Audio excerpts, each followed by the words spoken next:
Hello, everyone, and welcome to Sinister Wisdom's launch of S/HE by Minnie Bruce Pratt.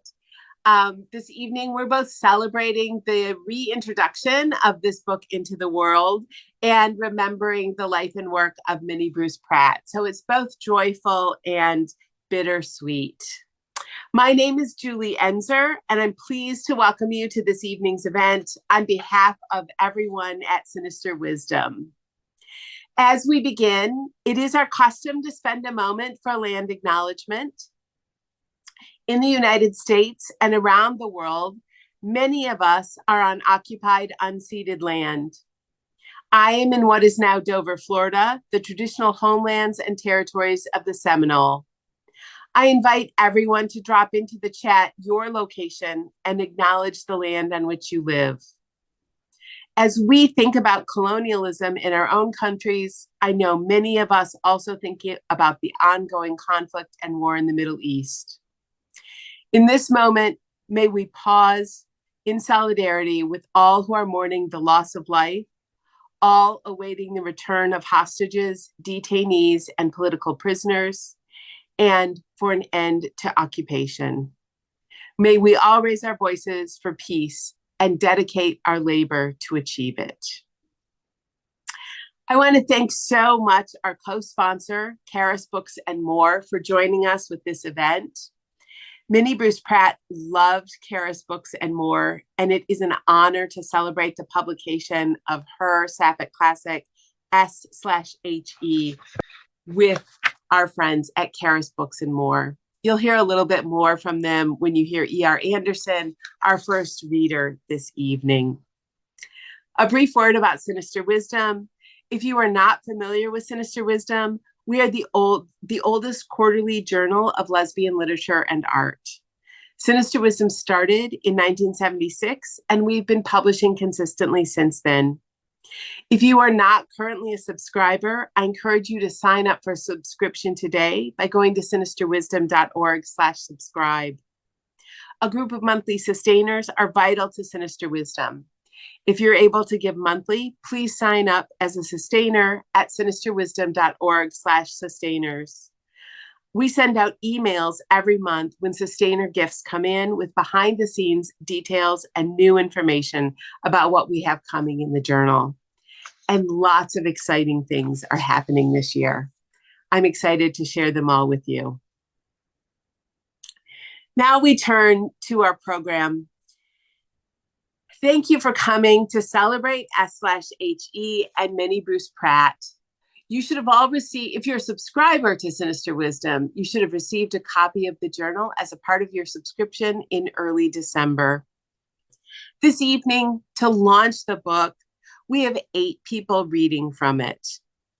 I'm going to briefly introduce them this evening in small groups. They'll get a brief introduction, and we'll put a longer bio of each reader into the chat. Each of our readers will read for about 5 minutes, one after another, without interruption, as I introduce them in small groups. At the end, I have a small clip of Minnie Bruce reading 2 poems from her last collection, Magnified. Sinister Wisdom and Karis Books were pleased to launch the poetry collection Magnified with Minnie Bruce during the pandemic. And so we've selected 2 poems from that reading to share with you at the end. I know many of you know we usually dance to the L word at the end of our events. After hearing Minnie Bruce read and watching the videos this afternoon, I thought we would have a more reflective song at the end of our event. So we have a song performed by Nina Simone that we'll share with you in the final minutes of our event. So we begin our program tonight with 5-minute readings from the books from a series of people. Our first 3 readers will be E.R. Anderson from Karis Books and More, followed by Laura Harris, and then Hooper Schultz. E.R. Anderson is the executive director of the Karis Circle, the nonprofit programming arm of Karis Books and More, located outside Atlanta, Georgia. Laura Alexandra Harris is a professor of Africana Studies and English and World Literatures at Pitzer College. Hooper Schultz is an oral historian and PhD candidate researching queer oral history and lesbian feminism at UNC Chapel Hill. These are three of our wonderful readers. I'm so excited about all of the people who are joining us to launch this book and celebrate it, and for you to hear Minnie Bruce's words in their voices. So now I'd like to welcome ER to front and center on Zoom. Thank you so much, Julie. It's always a pleasure for Charis Books and Charis Circle to get to co-host events with Sinister Wisdom. We really feel like we are sister organizations in so many ways, and it makes me really happy when we get to do stuff together, and it's my honor to get to be here with all of you tonight. Because we have so many folks who are reading from the book, I will say I have always... Did Minnie Bruce say S/HE? Because of course I've always said she, he. So can you share that before I go on and read it? Like many things in Minnie Bruce's life, she evolved how she pronounced the title of this book. So at one of the final readings that she did virtually to an audience in Germany, she said that she was coming to a point of thinking of it as S/HE. And so that's what we've adopted as the convention at Sinister Wisdom. But she said also earlier, she pronounced it she, he, or S/he. And she also pronounced it Z. So there are many, many options as I think, was a part of the spirit of Minnie Bruce. I love that. Well, I may try to do that, but I may resort in my mental familiarity to the way that I've pronounced it my entire life. I'm going to read an essay that I wrote on the occasion of Minnie Bruce's death for Wussy Mag, which is a local queer magazine, because so many people have chosen really great pieces to read from the book. So this is what I wrote right after her death. It's called Between Your Past and Our Present, which is a line from one of her poems.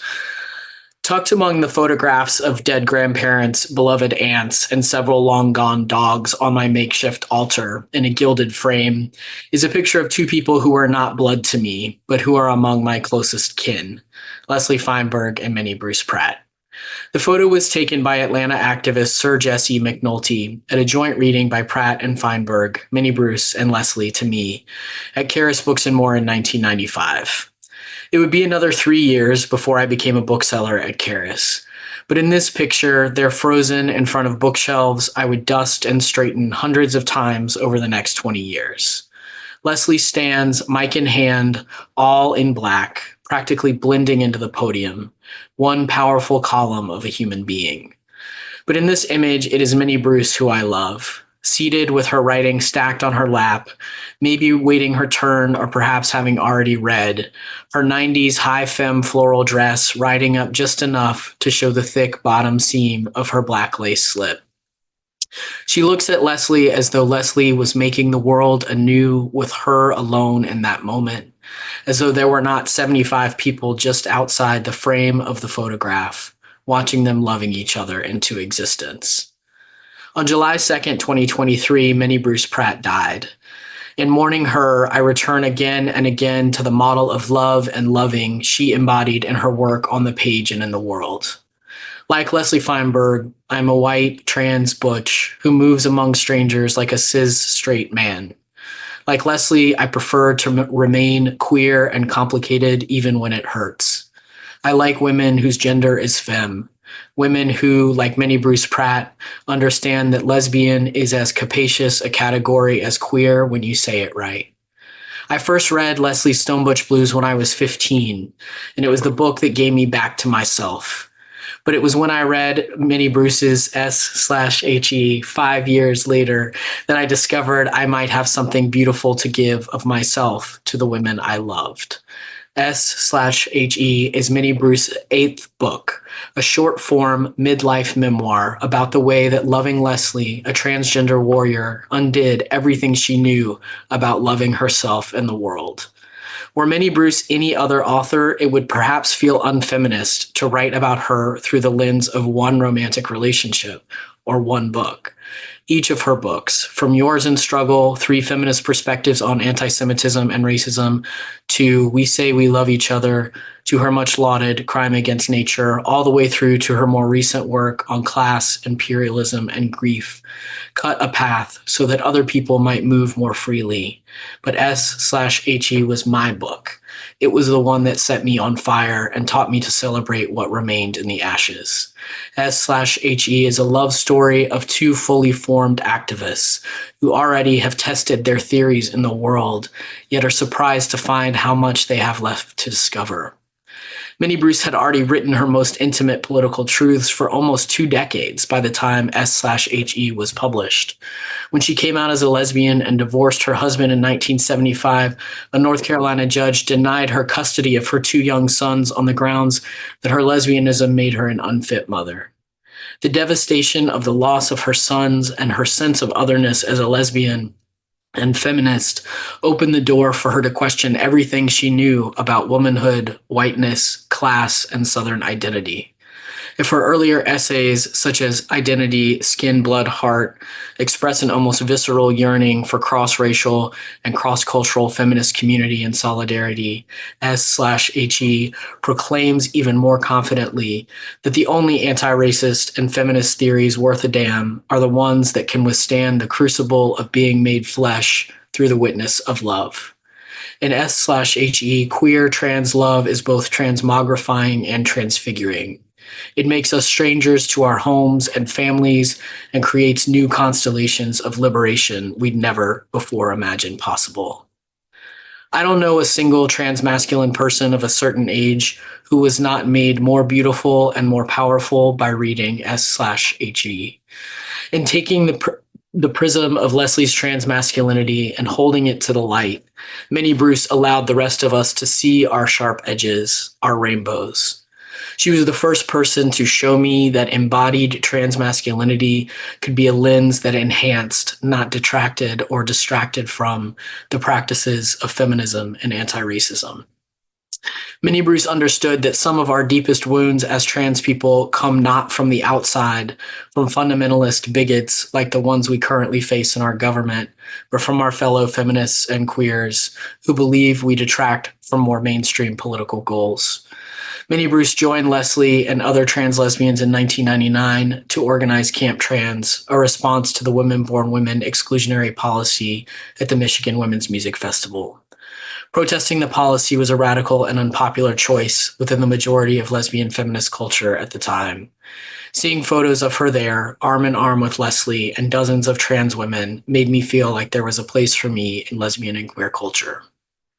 In her writing, as in her life, Minnie Bruce was rigorous in examining her complicity and her privilege.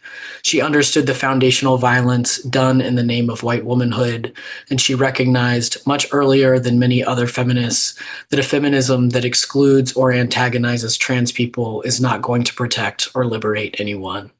She taught me that I did not have to renounce my feminism or my lesbian community when I transitioned, and moreover, that I could offer a different model of manhood and personhood for the kids coming up after me, one that is resilient enough to face the very real dangers we are fighting legislatively every day. The balm of Minnie Bruce's words and S/HE stitched up the ragged places that so many trans men and butches hide in our hearts and bodies. They gave us the language to try to heal. She did it in 1995. She kept doing it until the day she died. Despite my altar, I am not a religious person, but I do believe in love. A love like Minnie Bruce and Leslie's generates more energy than it consumes, no matter how hot it burns. Whatever exists beyond this consciousness, I know that Minnie Bruce and Leslie are fighting like hell for all of us to be more whole. They are rooting for us to stay free. Thank you.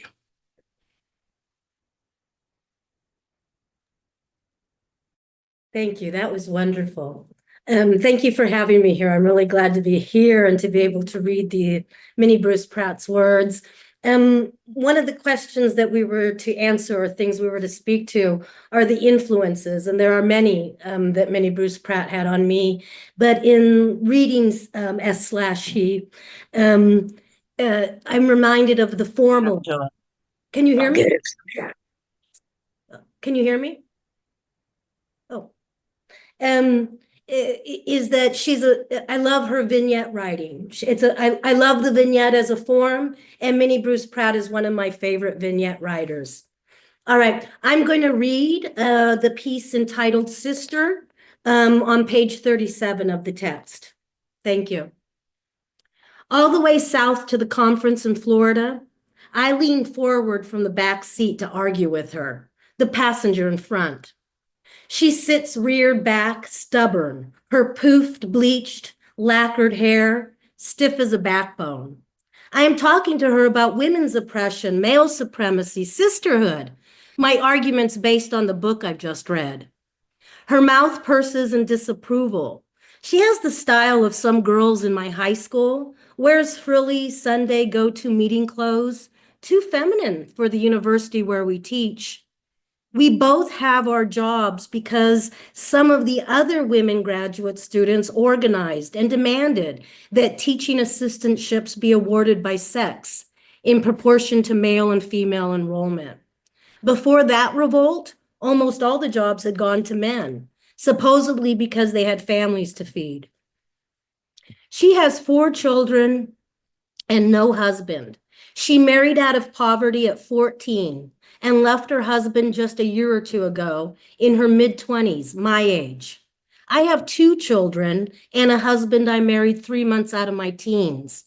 I wear my body as awkwardly as I do my clothes. The handmade dresses my mother still sends me, the jeans and cast-off shirts from my husband. I decided in my teens I would be mind, not body. I would not let my girl's body trap me. All that would be left of girl would be the 5-year-old oval frame in my mother's house. My pouting mouth, blonde curls, trick of cutting eyes at someone, that girl would be left there forever. We drive into a horizon of black thunderclouds and heat. I argue with the woman who could be me, pale white skin and a drawl, but hers from West Virginia. I am arguing with myself. She has no time for our departmental women's caucus, the sessions for which I arrange refreshments, sherry, cookies, cups, cream, and sugar, the evenings on 19th century images of American motherhood, and Janet Shaw, 18th century lady of quality, West Indies to North Carolina. She has no time and no money. She is struggling to keep her children with her after a bitter legal battle with her husband over custody. She needs to finish her degree in 3 years and become a professional so she can support them. I think she will have trouble dressing the way she does, too sexual, yet acting tough, an iron will under a lace blouse. At the conference, I get into a fight at supper with the man who is her date. He orders cheesecake and then says to another woman at the table, I bet we've already got great cheesecake at the table. Why don't you lift your skirt so we can see? He bends down to try and look at her legs and chuckles. I argue with him until finally I refuse to sit with him and leave. I have no job interviews scheduled at the conference, but when I return to school, I find the department has given me 2 classes, Shakespeare and the American novel, to teach in summer school.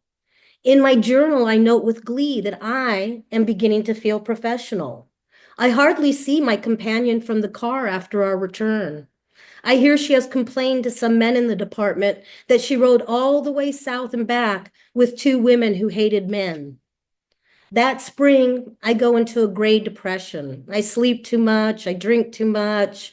I go to a movie alone for the first time in my life, a cold, air-conditioned afternoon, watching a man's story about a woman who mutilates her genitals. I feel the blood on my hands as she scrapes her insides out. I wish I were running away in a car with another woman, driving farther south into the heat, sweating inside the translucent blue voile dress I wrote wore the summer before I married, the one that no longer fits me after 2 children. I might argue with her all the way, but I'm arguing with myself. How to be a woman I don't want to be. They do not see my mind, they only see my body. I don't want to leave my body. I want to feel full and humid, thunderhead about to crack with lightning. I want to walk in danger by myself and survive. The way she holds her head up, clenches her teeth under blood-red lips, and dares anyone to stop her. I don't want anyone to think I am like her. When we meet in the hallway at work, I can barely look at her, and she also looks askance. Thank you. Thank you, Laura. That was so moving. I love that poem. I first met Minnie Bruce at the Southeastern Women's Studies Association conference in 2018. And I was a 26-year-old graduate student and working on my master's thesis on the Carolina Gay Association and the Southeastern Gay Conferences, Gay and Lesbian Conferences. And Minnie Bruce agreed to be interviewed by me for an oral history, which was a big deal. She was the keynote. I was a nobody, and I was so nervous. And we go up to Minnie Bruce's suite, and I get all my material set up, and I'm starting to interview her, asking her some questions that I'm sure were extremely boring to her. And she interrupts me as we're getting into this oral history. And she says, and I'm paraphrasing here from the transcript, "I'm reflecting now, Hooper. We did so much driving, so much moving across the South." And then she paused and smiled really big at me and said as loud as she could into the mic, "For sex." And I'll always remember that moment with Minnie Bruce.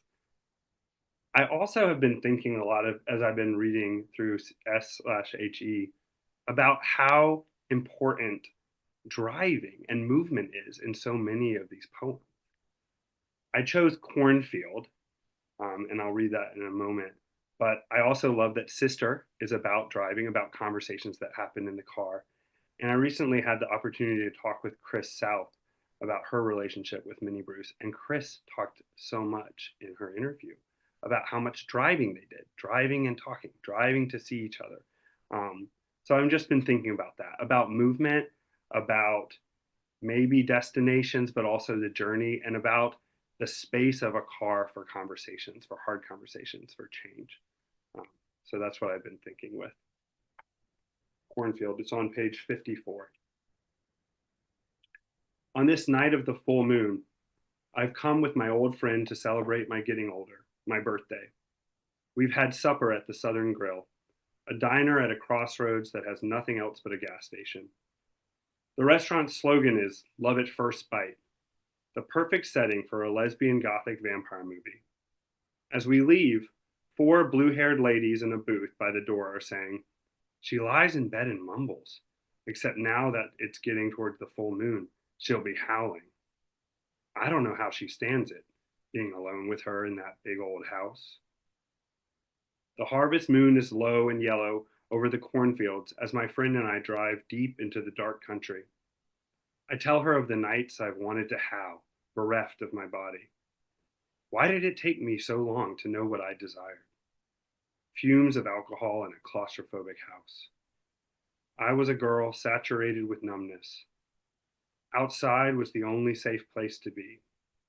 The only safe touch was that of red clay mud, cool and heavy to my feet. No other memories of my body. The rustling fields rushed past us. My friend says she always knew she loved the other girls, the way her body felt when they ran together in the mowed grass of some sports field, along the chalked lines. She has said a kind of farewell the night before she married when, instead of a wedding supper, she had played one last game with her women's softball team. Earlier this summer, she'd called me, sounding happier than I'd ever heard her. She'd joined a women's team again. Standing in a dusty field, she's gotten her first hit in 25 years, a single over third base. The energy flew up from the earth through her cunt, belly, shoulders, into the bat. The power of the hit, her arms lifting and winging her toward all the other women running in response to her. The moon rises higher and wider in the sky as I see us both as girls, running lonely down some paved, blistering street or muddy path. We took out forbidden love for ourselves, for other girls, and shifted our desire to something else, a sport, a hobby, a story, an object, a sensation.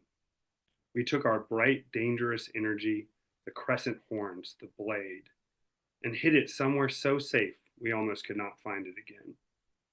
Where had I hidden myself? The sultry nights on my bed, a teenager reading romances, adventure stories, tales of escape. Perhaps I could find someone else there, or perhaps be found. On summer mornings, lying very still in bed, I closed my eyes and waited for someone to touch me. Hours dreaming of someone stern, determined, almost rough, who could break down the door into the intolerable white sunlight of my lonely room.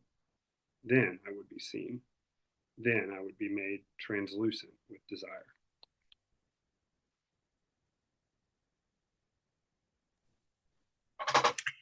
Thank you so much, Hooper. Thank you, Laura. Thank you, ER.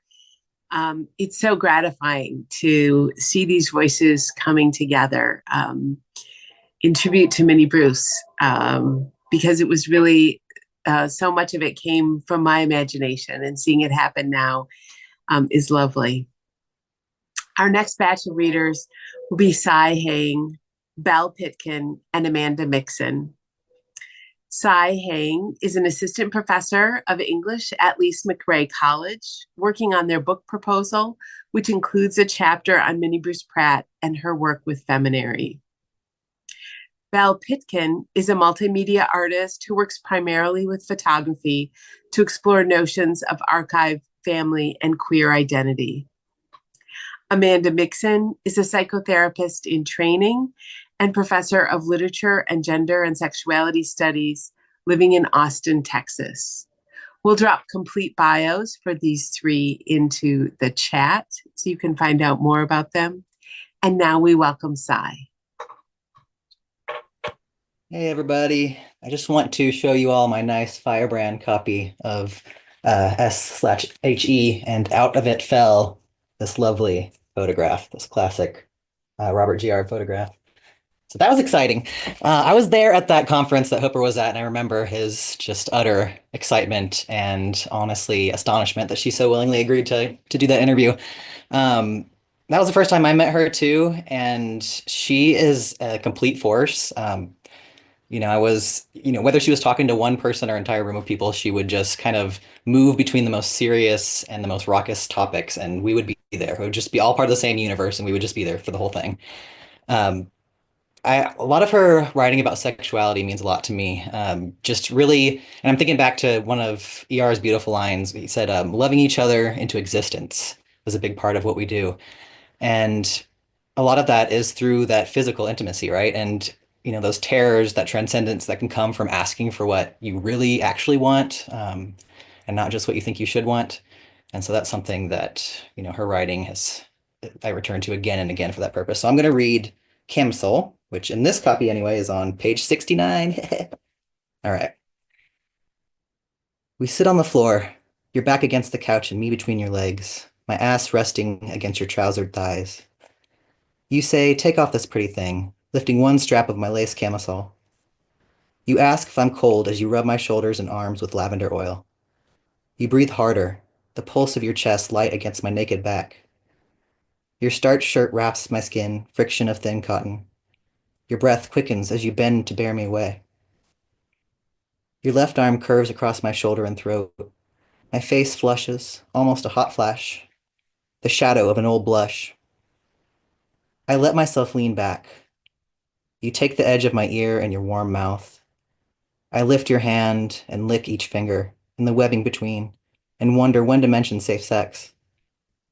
I say we'll be more comfortable on the couch. I get up, light a candle, turn off the lamp. When we lie down, you put me on the inside, you enclose me. I begin to melt into that curved mold of your body's length, Your silver belt buckle presses cold against my belly. I lift my head and say, if we're going to go on, we need to talk about how to do this safely. You do look surprised. Later, you tell me that no other date had ever asked. On this first night, I don't want to know your history. I tell you I want to take care of myself as if we are at greatest risk. I play no guessing games.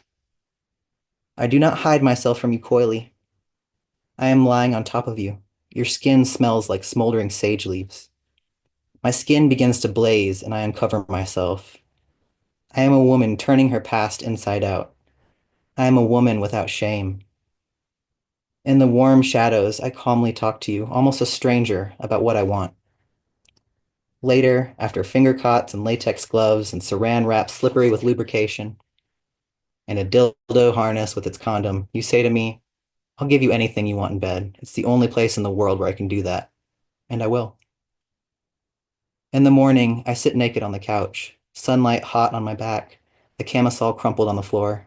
I think, if I can ask for touch, I can ask myself to do anything I want. Thank you.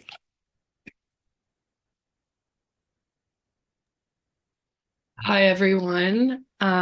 Firstly, I'd like to say how honored I feel to be speaking and reading amongst such a beautiful group of people. And I just also feel so wonderful being here and celebrating Minnie's life and legacy. I was first introduced to her work and writing in the summer of 2022 when I was an intern in college for Sinister Wisdom. Julie assigned me the daunting task of transcribing S/HE for its eventual republication. And so I spent every day of that summer with the book, reading Minnie's words. It was a very intimate practice that really led me to feel such a closeness with her. The passage I'm going to read this evening is Roses. I chose this passage because it references Sinister Wisdom directly, which felt right for this evening, and also because it references Charlotte, North Carolina, where Sinister Wisdom was founded in 1976, and which is where I grew up. And like Sai, I'll be reading from my original copy. Here we go. In the summer, she comes to visit me, and I decorate my bedroom with jugs of roses, blowsy pink and yellow roses from the fence around the house I share with 2 of the 4 lesbians I know in town.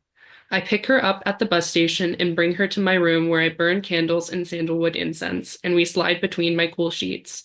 In the winter, I drive across North Carolina to stay with her at the Charlotte Women's Center, where she's being a resident manager.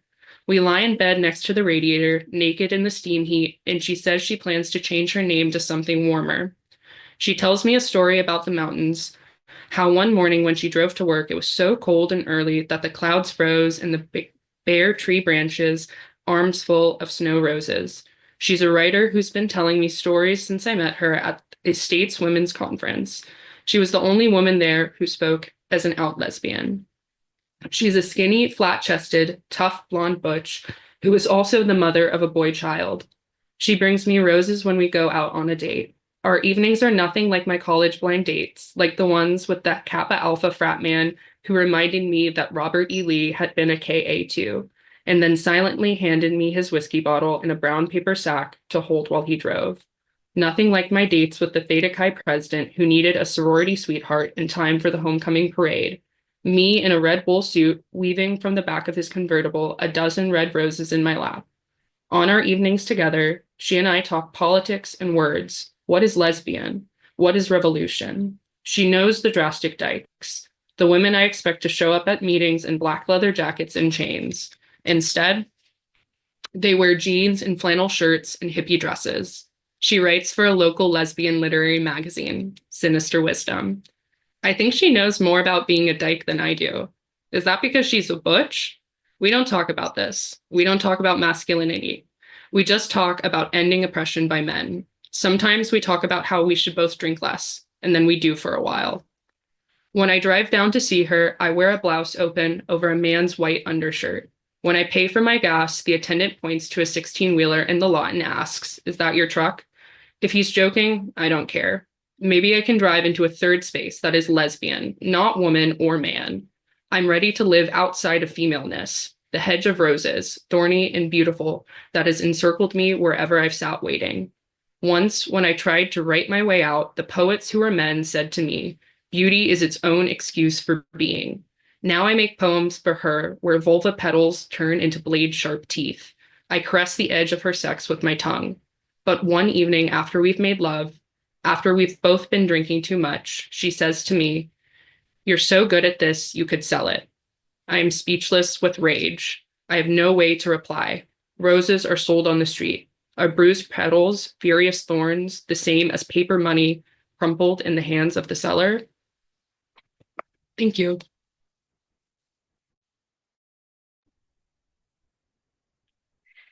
Howdy, folks. It is really an honor to be here with all of you tonight to celebrate an incredible, incredible human being, Minnie Bruce Pratt. I first met Minnie Bruce in the fall of 2018. I was finishing up a research fellowship at Duke, and it happened to be Pride in Durham. And I knew Mab Seegers was going to be there. I'd already spent time with Mab, which was incredible. But I didn't know Minnie Bruce was going to be there, and I hadn't met Minnie Bruce yet. And I spotted her at Pride, and I was like, oh my goodness, I have to go introduce myself. And I walked up to her, and she immediately knew who I was. She didn't just recognize my face, she knew my name. And she knew my name because I had gone viral earlier that year with a photograph of me in which I was kind of mimicking a photograph of her from the 70s at a protest. But I couldn't believe she remembered my name. Maybe my face, but my name. I felt so honored. And I actually got to walk that entire Pride with her. And during that walk, she shared some really, really, really intimate and special memories with me about her time with her late partner, Leslie. It was an incredible experience. And when the march ended, she and Mab met up, and I got to see them congregate, and I got photos with them. And for a young 20-year-old, a young person in their 20s at least, for a young scholar, this was such an affirming moment because I had been searching for my foremothers. I'd been searching for these legacies of resistance in the South, and I got to experience it firsthand with these people who were encouraging me in my work. And I think that's a trend that you'll see amongst anyone who talks about their time with Minnie Bruce, is that she was a constant giver in terms of love and support. One of the most important relationships in her life, and complicated, as is often the case with women and lesbians, was that with her mother.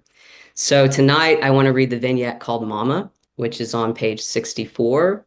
And I think what you'll see with this is a classic kind of Minnie Bruce practice, which is that she's compassionate towards her mother and the complications of her mother's life. But she's also critical, and the criticism comes at the end. When she comes for a visit after I've moved to DC, my dyke neighbors ask us over for dessert. I intend to how she gets through a social situation I'm sure she's never faced, an evening at home with an African-American butch and an Iraqi femme. As we four lean toward each other over hazelnut coffee, I wonder if she's ever sat down to eat in an interracial group. But my friends are interested in something else. We expected a little white lady in gloves. You didn't tell us that your mom was a bulldagger. She has been the woman who sat at the gray kitchen table with my father, her child, and her husband. She was always the one next to the stove, within reach of the pot of field peas, more cornbread. I'm so used to this that I saw her hands simply as feminine, though they are huge, capable with ironmatic or steel knitting needles. I'm used to her height and bulk, her sneakers and windbreaker, her taciturnity, and her ease with women, that I've never noticed how much she looks like the white-headed coach of a women's softball team. But when we go to an all-woman, all-lesbian New Year's Eve party, I pay more attention.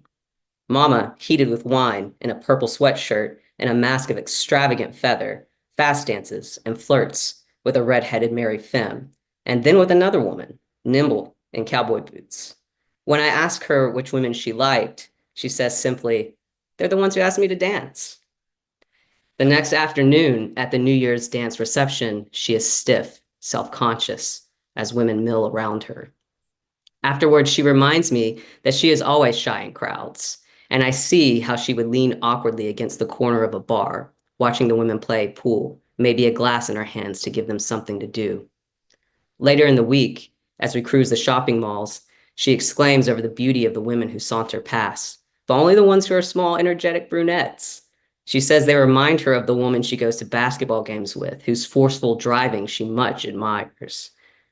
Of this woman daring the other cars to hit them as they crash out of the stadium lot, Mama says with mock horror, I just sit next to her and watch. In an old picture, she is a skinny young brunette, hair pulled back with barrettes, shoulders stiff in a print dress, standing beside my father.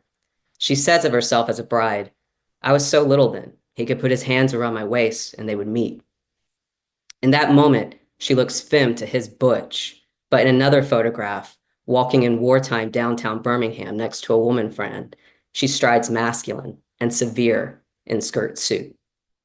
In her picture as a young bride, she does not touch my father. He has a cigarette in one hand, the other hangs loosely. The absence of touch in our house. What did she want that she could never get from him or give? A sensation that she never let herself imagine? Whose softness under her hand or her strong back yielding under someone's weight beneath her cheek? I lived in the house of her deprivation.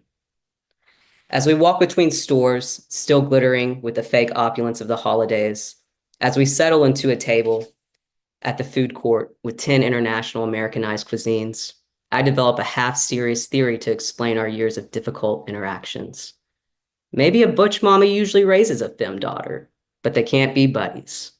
Nor can they flirt, especially if the daughter is a tall blonde and the mama prefers petite brunettes. And so they stumble awkwardly with each other, as we have done, never knowing where to put their hands when they stand near each other. In the souvenir photo of Mama and me on a New Orleans riverboat for her 80th birthday expedition, she is big, tall, square to the camera, muffled in her jacket, feet spread wide and planted, both huge hands firmly grasping the rail, dark glasses, another mask for her self-containment. I have twined both of my arms around one of hers and leaning into her, head tilted, body tilted, dangling earrings, long coat, scarf, smiling for both of us. My butch mama, who I have tried to please, my hand on her forearm, femme insistence that we know each other.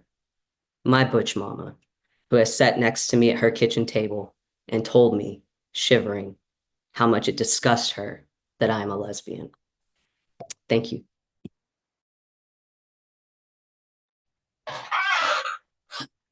Thank you so much, Amanda. That was lovely. And thank you, Belle and Sai. Our final reader this evening is Irena Klepfisz. Irena Klepfisz is a poet, feminist, lesbian activist, writer, editor, translator, and pioneer in the rediscovery of Yiddish women writers.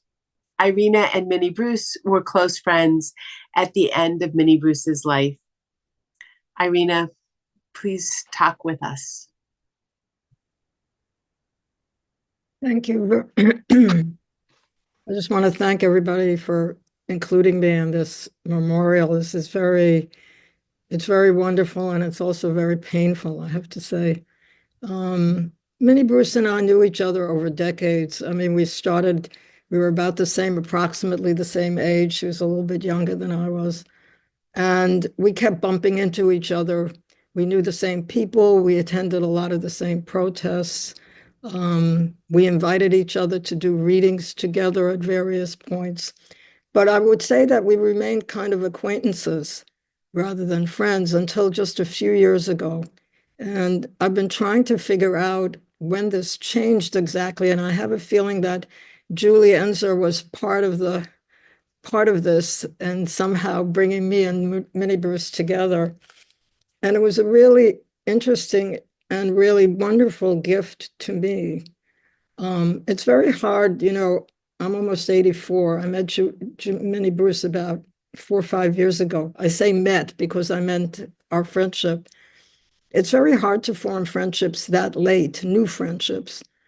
But one of the things that was remarkable to me was that we shared something about our lives that I didn't have in common with other women and other dykes. We both became widows in the same year.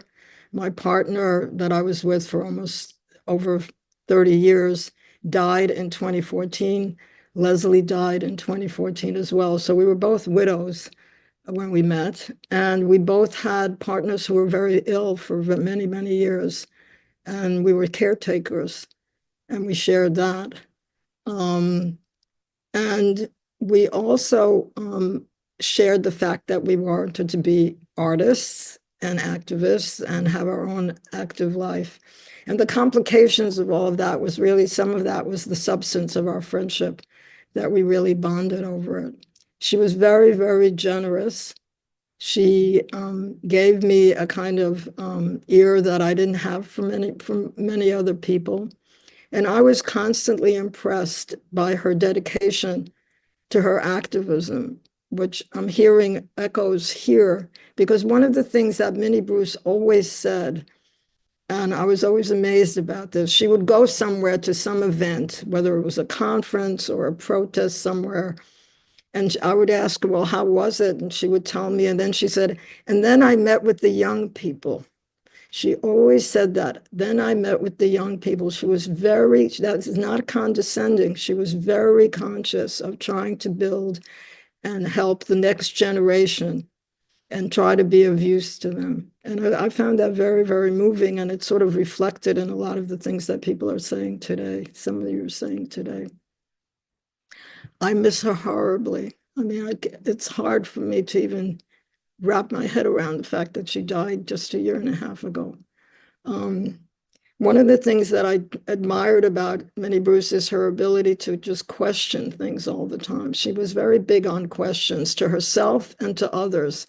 And so I thought I'd read two of the shorter passages in which questions are really important. So the first one is on page 88, and it's called Beard. Obviously, the you in the text is Leslie.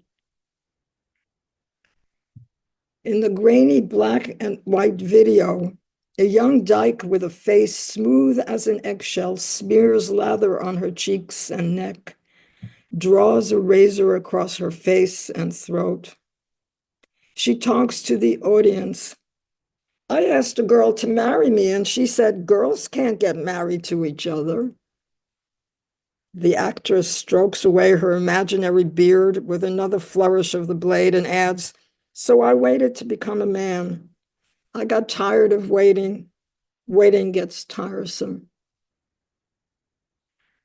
When you turn your face to kiss me at a certain angle, I am caressed by an edge of roughness, a rasp of hair at your chin's edge, a reminder of why on the street you're sometimes still taken for a man, an edge that reminds me how you lived as one. If you were bearded when we met, would I have let you kiss me? Would you have told me you were a woman or a man? What would you have said of who you were? Would the rough hair on your face have brushed against my mouth, made me want to part the soft hair curled between your legs, made my hands ready to caress whatever edge of flesh I found there?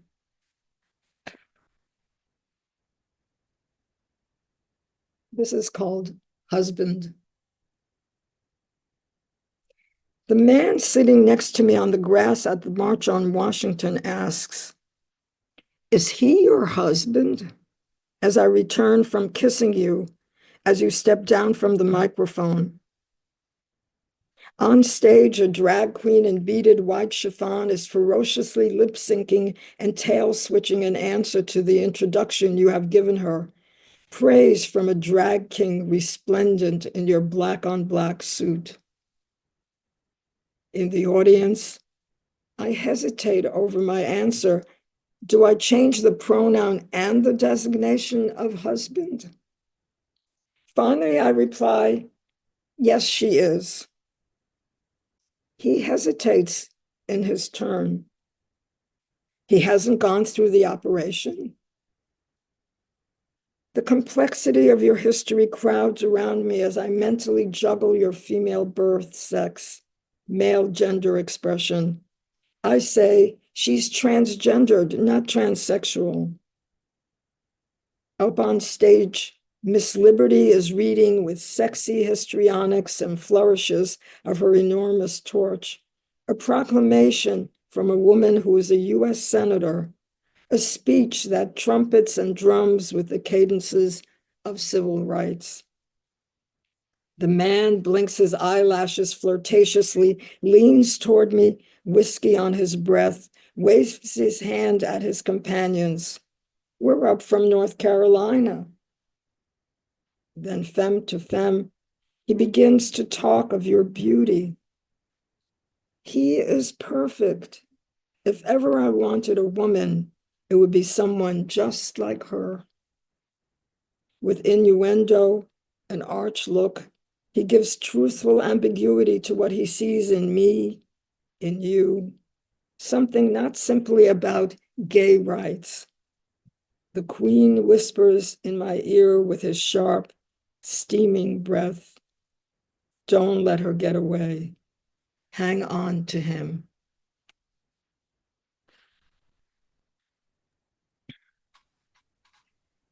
I love that one. Thank you so much, Irena. What a joy. And thank you to all of our readers tonight.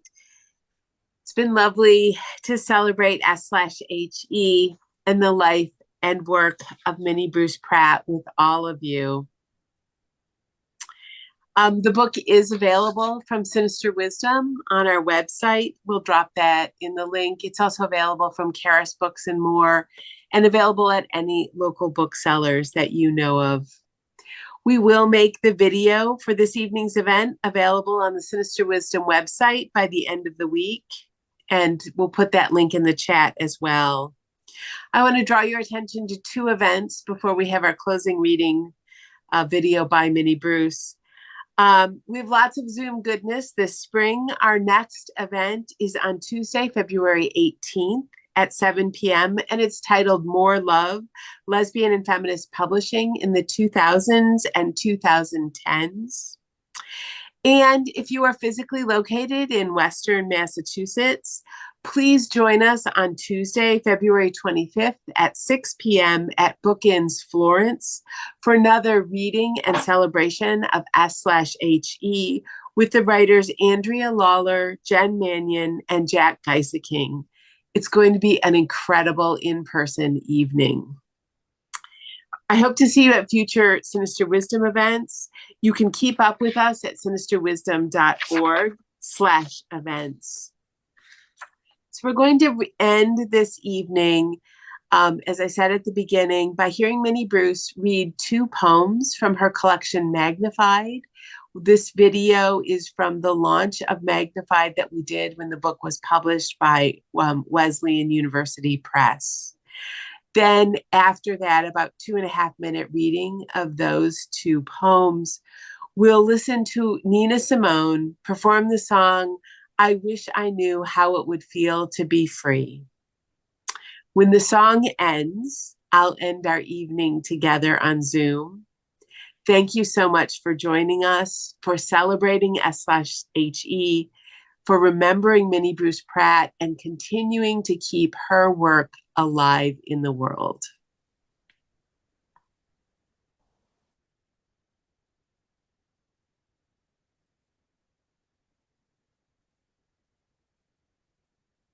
Someone sang, oh, Des, oh, Des, won't you pass me over for another day?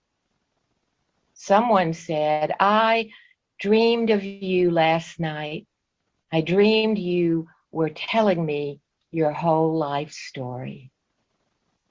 Whole world, welkin, winkle, wrinkle.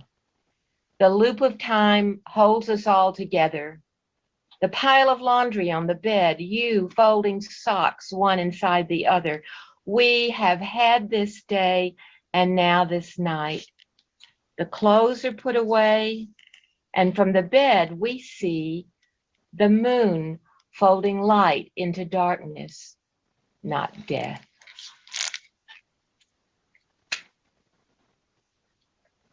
Blue moon. The trees creak overhead, squeaky doors pushed forth and back in the wind.